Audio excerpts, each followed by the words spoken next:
Hey y'all, thanks for joining me. Welcome to the 9th chapter of my book project, Schooled by the Smokies. Life is a journey that's not measured in miles, but in experiences. And the route your life takes you is not built of roads, but of songs. Jimmy Buffett. Chapter 9. Not every adventure is measured in miles. Hey y'all, Dan here. Thanks for joining me.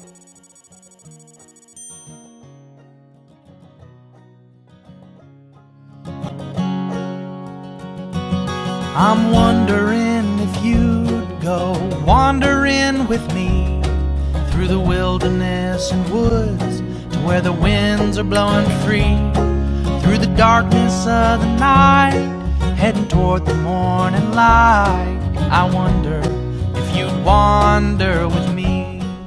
Hikers can easily become consumed by the desire to knock out big miles. Some hikers shoot for goals of hiking long-distance trails in record-breaking times. And that's fine. Each hiker ought to pursue the goals they set for themselves. Goals help motivate us to finish what we start. Without goals, we can quickly lose interest and stop short. That's one of the great things about the mantra, hike your own hike.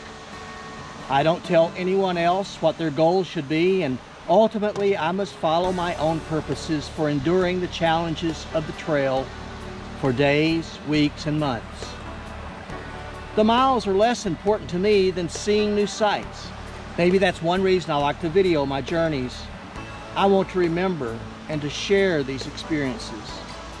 That's one reason I wrote this book. Not every adventure is measured in distance.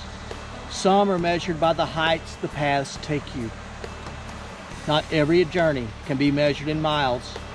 Some of the most beautiful explorations are measured in the elevations achieved.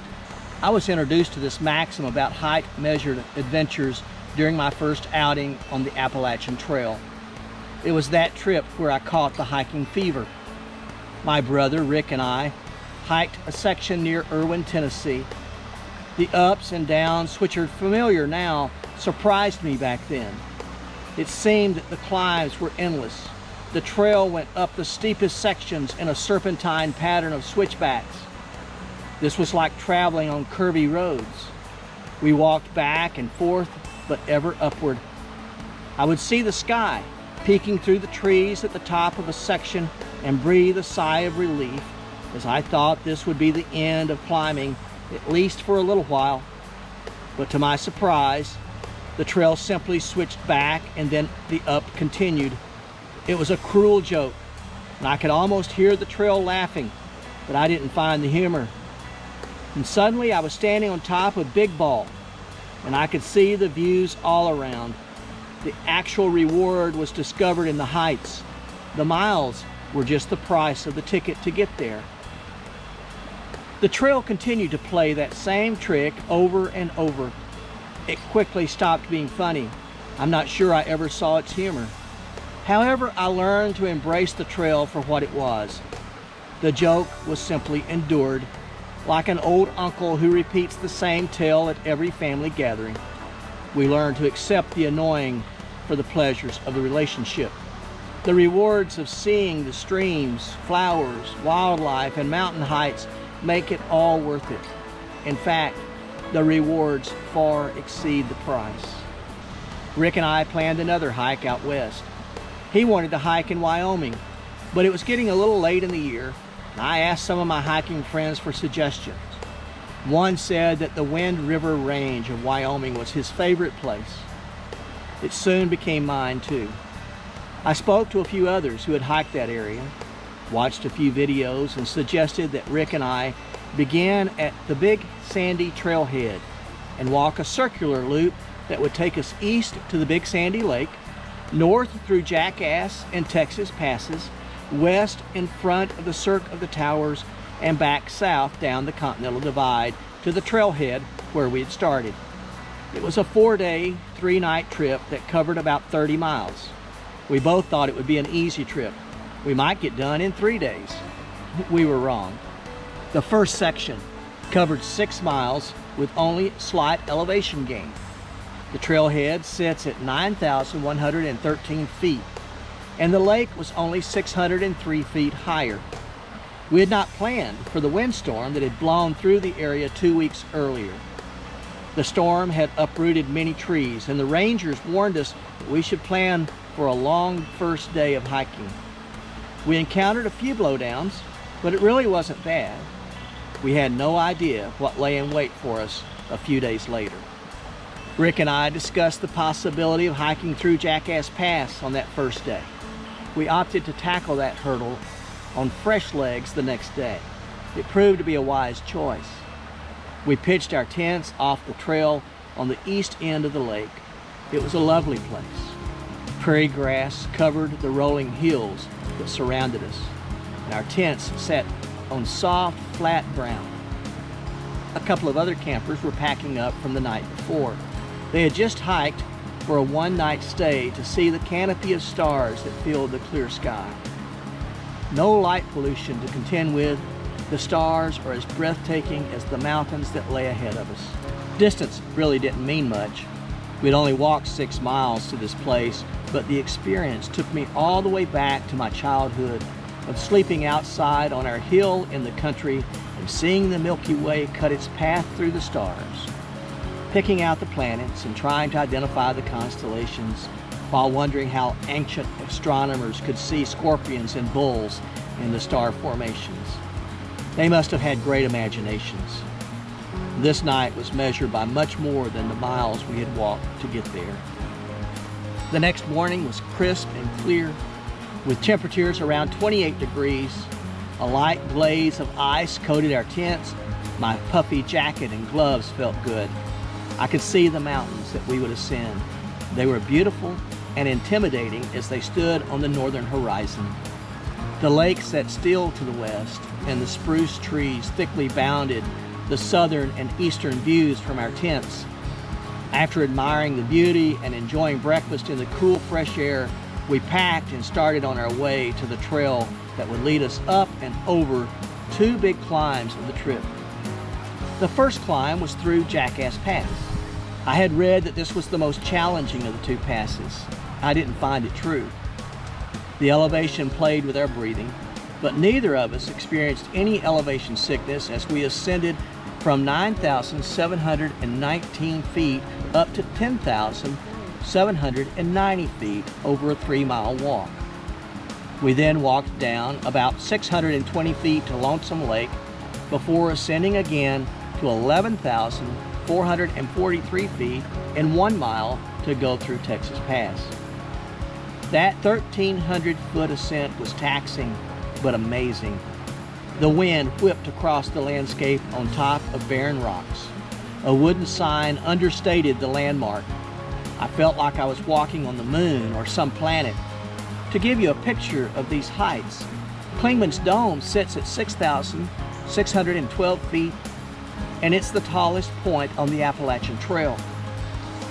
After walking down loose rocks and boulders on the north side of Texas Pass, we passed in front of the Cirque of the Towers. This mountain formation is another of nature's beautiful gifts. Pictures are pretty, but they fail to convey the awesomeness of their grandeur. The Cirque is a formation of mountains that make a semicircle around a grand, flat prairie. We walked 4 miles to our tent site. The mountains stood on the south, and a string of glacial lakes lay to the north. We had only walked about 9 miles, but the miles inadequately measured the day. No, some adventures are measured by heights the paths take you.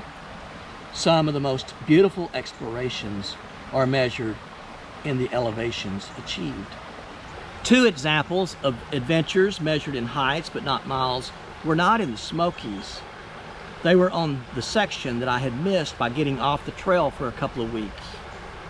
I returned to Nantahala Outdoor Center to go south to Unicoi Gap. David and I had met there earlier to hike north, and I had gone through the Great Smoky Mountains National Park. Now I was alone walking south. Either direction was a demanding uphill. I began this section in the early afternoon of that first day back on the trail. My destination was Weiser Bald, which was only 6.5 miles away and a 3,000-foot steady climb. Before getting to the top of the Bald, I stopped at Weiser's shelter. The familiar three-sided shelter was surrounded by rock-bordered fire rings and sitting logs. There were no good tent sites, and I wasn't tempted to stay. Walking on, there was a good little spring where I filtered water for the evening. A family was hiking south, and we talked about the water and the shelter. They were from Florida, so the mountains were a great source of stirring conversation. I treasure solitude, but the sight of others is exciting and the opportunity to visit is welcomed. After a good break, the trail called me to keep climbing to the fire tower that stood at the peak of the mountain. Arriving at Weiser Bald, I climbed the tower and looked at the familiar but new view of these ancient highlands. Another lovely gift. The weather forecast was for clear skies throughout the night. The moon was to be full, a blood moon according to reports. So I decided to do something that I'd never tried before. I would cowboy camp. And cowboy camping is just laying under the open sky without pitching my tent. I laid down the fabric that normally protects the floor of my tent from rocks, thorns, and sharp sticks.